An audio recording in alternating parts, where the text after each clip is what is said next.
Bom, pessoal, meu nome é Zé Rui e na aula de hoje nós vamos dar continuidade ao estudo das exceções, porém agora nós vamos ver como que funciona o throw dentro do lançamento dessas exceções. Vamos para a nossa aula então?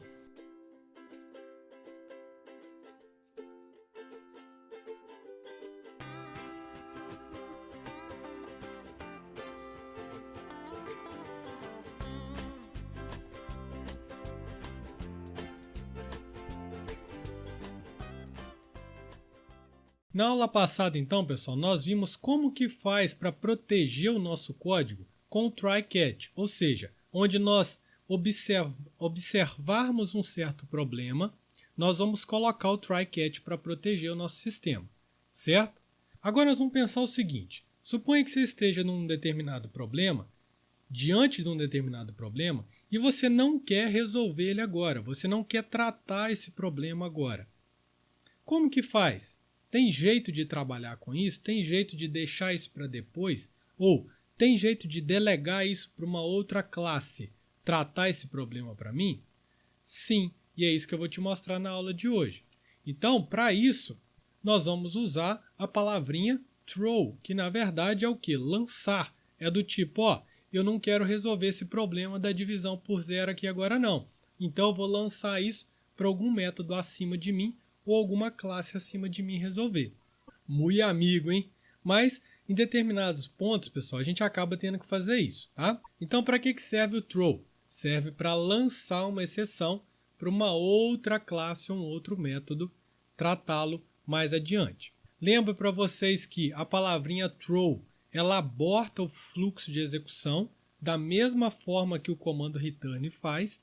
Então, se você deparar com um throw ou com um return, eles têm a mesma força de interromper a execução naquele ponto, tá? E aí como que funciona essa brincadeira? Eu sou a classe que me deparei com a divisão por zero, eu não quero tratá-la, então eu faço o seguinte, ó, throw exception, e passo a exceção para alguém de cima tratar. E se esse alguém de cima não quiser tratar, tem algum problema? Vamos lembrar da aula de ontem? Se não for checked, não tem problema nenhum. Ela vai só lançando isso para cima, em algum momento isso vai estourar lá na cara do usuário, mas não tem problema nenhum. Agora, se você está lidando com qualquer uma das exceções que são derivadas de exception, que é uma classe checked, obrigatoriamente em algum momento você vai ter que tratar isso. Alguém aí em cima vai ter que tratar. Se você usar, por exemplo, runtime exception, que é dentro das unchecked, não tem essa necessidade. Então, qual é o melhor para ser usado? Depende. A gente viu na aula passada que as aplicações que lidam com leitura e escrita, tanto em arquivo quanto em banco de dados, é praticamente obrigatório usar as exceptions. Enquanto que problemas mais simples dessa natureza, como da aritmética, a gente pode usar runtime exception. Então, por isso que a gente coloca essa frase, né? A classe de cima ela vai tratar com try-catch. Se ela não quiser, ela lança de novo. E alguém lá em cima vai fazer o try-catch para você. Desde que nós estejamos trabalhando com classes do tipo runtime exception, que são unchecked, certo? Se for derivada de exception, elas são checadas, logo elas devem ter obrigatoriamente o try-catch em algum momento. Ou seja, você tem que tratar esse problema. Então vamos fazer um exemplo aqui em que eu não vou usar o try-catch, eu vou lançar essa exceção.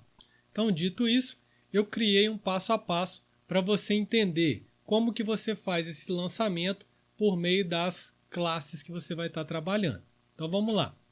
Eu vou então, primeiro passo, criar minha própria classe exception, eu vou te mostrar isso tudo. Segundo passo, eu vou lançar o throw, ou seja, onde eu encontrar com o problema, eu vou usar a palavrinha throw, lançando ele para a minha classe acima. E aí, o último passo é o método de divisão, né, que é no caso que eu vou te mostrar aqui, eu vou tratar ele com o try-catch. Então vamos ver aqui agora.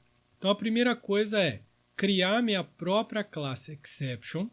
Eu vou estender ela da classe runtime exception, porque eu não quero que ela seja checked.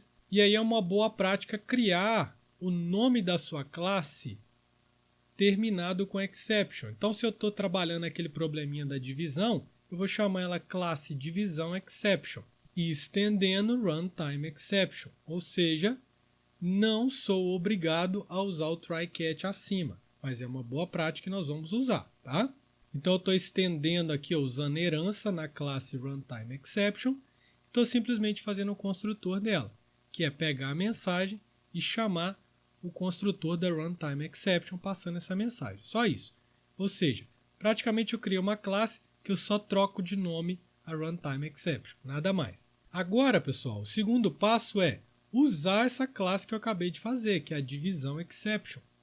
E aí, eu criei minha classe aqui, a calculadora, e tem um método lá dentro que é o método da divisão, que recebe o inteiro A e o inteiro B. Se B igual a zero, o que eu vou fazer? Eu estou diante de um problema que é a divisão por zero. Então, eu não quero tratar ele.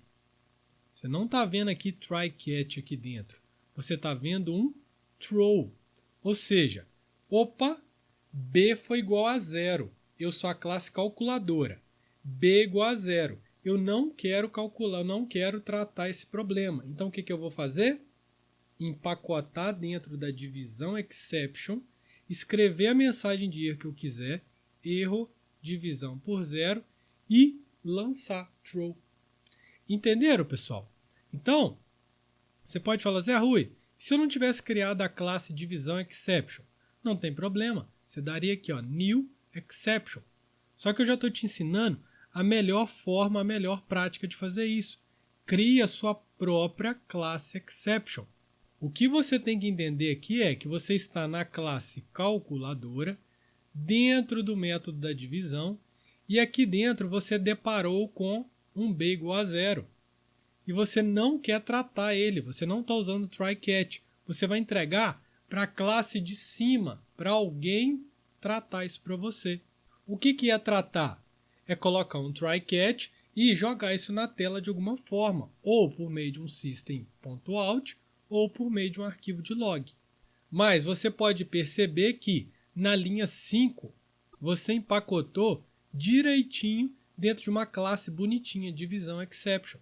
Então olha como que fica mais profissional o seu sistema. Então você vai fazer um throw.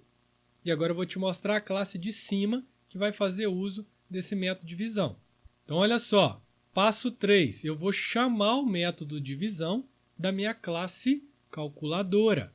E aí eu vou ver que eu tenho um determinado problema que foi lançado para mim, eu vou tratar ele. Então, ó, dentro da função main, eu estou acima, a função main está acima. Eu criei um objeto calc, que é do tipo calculadora. E aí eu fiz calc.divisão, passando para ele o 5 como A e o 0 como B. O que vai acontecer aqui dentro, pessoal, quando eu chamar a divisão aqui passando 5 e 0? Vamos voltar lá? Ele vai entrar aqui, ó, 0 é igual a 0, ele vai lançar essa exceção para mim. Quem vai pegar esse problema, pessoal? Esse try aqui, ó. Entenderam?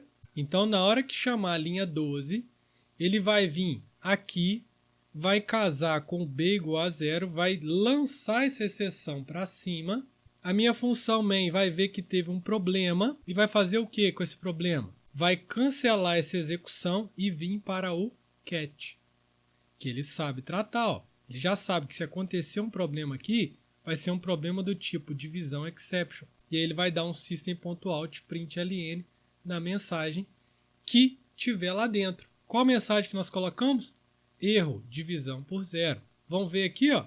Olha lá, ó, certinho. Erro, divisão por zero e success. Ou seja, seu sistema não quebrou. Viu como que as suas classes agora ficam muito mais organizadas e o seu projeto fica muito mais escalável? Muito mais fácil de crescer sem problemas sérios que podem vir? Comentário final, pessoal. Se eu não quisesse ter colocado esse try catch aqui, o que ia acontecer? Eu ia conseguir compilar esse programa? Sim, por quê? Porque divisão exception está aqui, ó. Ela estende de runtime exception, que é unchecked, então não teria problema nenhum. O problema que ia acontecer é, se eu não usasse try catch, meu sistema ia quebrar, mas eu conseguiria compilá-lo normalmente. Agora, exemplo 6, eu vou fazer a mesma coisa, porém agora herdando de exception, ou seja, de uma classe que é checked. Então vamos lá, vamos no nosso passo a passo. Eu vou criar minha própria classe exception, eu vou lançar com o throw, só que agora eu sou obrigado a sinalizar na assinatura do método. E 3, eu também sou obrigado a tratar lá na minha função main. Então vamos ver isso aqui. Ó. Então agora o que mudou aqui é que eu estou estendendo de exception. Passo 2. Agora, quando eu fizer um throw, quando o B for 0, eu tenho que sinalizar na minha assinatura. Vira a diferença? Isso aqui é o fato de ser checked. Eu tenho que sinalizar, ó, esse método de divisão tem um sujeito aí dentro que joga para cima, tá? E eu tenho que avisar por quê? Porque alguém lá fora tem que tratar, obrigado a tratar, beleza? É isso. Então aí, ó, aqui agora, eu sou obrigado a usar esse try catch. Enquanto que na outra opção eu poderia tirar o try catch, aqui eu não posso, eu sou obrigado.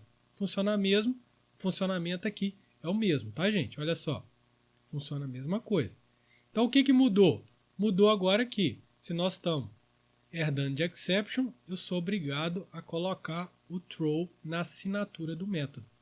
E sou obrigado a usar o try catch, senão nem compila.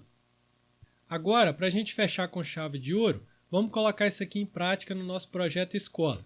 Então, relembrando, nosso projeto escola tem lá a classe professor, disciplina e aluno. E nós vamos usar para esse exemplo a nossa classe aluno.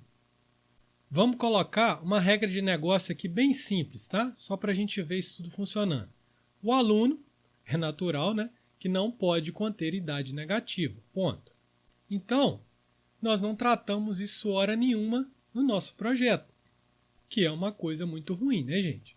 Aí alguém pode dizer, não, beleza, então, professor, só botar um if aqui, ó. Concordo com você. Se idade menor que 0, joga um print na tela aí que a idade é negativa, que é um erro. Porém, pessoal, eu vou te mostrar nas próximas aulas que nós precisamos organizar melhor nossos dados, nós precisamos começar a trabalhar em camadas, nós precisamos pensar em arquitetura de software. E aí você vai ver que isso não é uma boa prática. Ou seja, uma classe do nosso domínio não é aconselhável que ela converse com a interface de usuário. Então nós estamos cometendo um erro aqui de transpassar camadas desnecessariamente. Então qual que seria a solução? A solução é usar as exceptions a nosso favor. E é o que nós vamos fazer aqui agora. Então vou colocar aqui de novo o nosso passo a passo, que é criar a nossa própria exception, lançar e tratar. Então eu vou começar criando aqui a minha aluno exception, estendendo de runtime exception, simplesmente criando o construtor com a mensagem que eu quero. Boa prática, sempre coloco o nome da classe finalizado com exception. Então, aluno exception. A partir de agora, pessoal, é simplesmente, ao invés de eu jogar isso na tela, eu lanço para que alguém trate ela para mim. Isso é o correto de se fazer. Então perceba que, se a idade for menor que 0, throw new aluno exception dizendo, ó, erro, idade negativa. Pronto.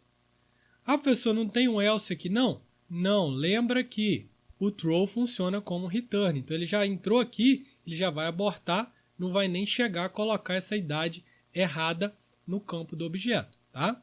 E agora, lá na minha classe main que eu estiver usando, que é a minha classe que vai estar em contato com a interface do usuário, eu vou tratar. Então olha só, informe a sua idade. O meu scanner vai pegar esse inteiro e jogar dentro de set idade. Se acontecer qualquer problema aqui, ó, se eu colocar, por exemplo, a idade menos 4, ele vai vir aqui, idade menor que 0, lançar aluno exception. Lançou aluno exception, ele vai desfazer tudo que ele fez aqui e jogar na tela a mensagem de erro. Erro, idade negativa. Perceba que quem foi responsável por jogar na tela a mensagem de erro, pessoal? A classe main ou a classe aluno? A classe main. Entenderam? Então agora, a classe do seu negócio, as regras de negócio, elas ficam somente lá dentro. Elas não vão interferir aqui fora na sua classe de interface, tá? Então, a main vai ser responsável por conversar lá na parte gráfica. E aí você começa a trabalhar com camadas bem definidas. Tá claro isso, pessoal? Então, Use sempre que possível exceções e use do jeito certo, criando a sua própria classe, fazendo o lançamento do jeito certo e fazendo o tratamento. Beleza, pessoal?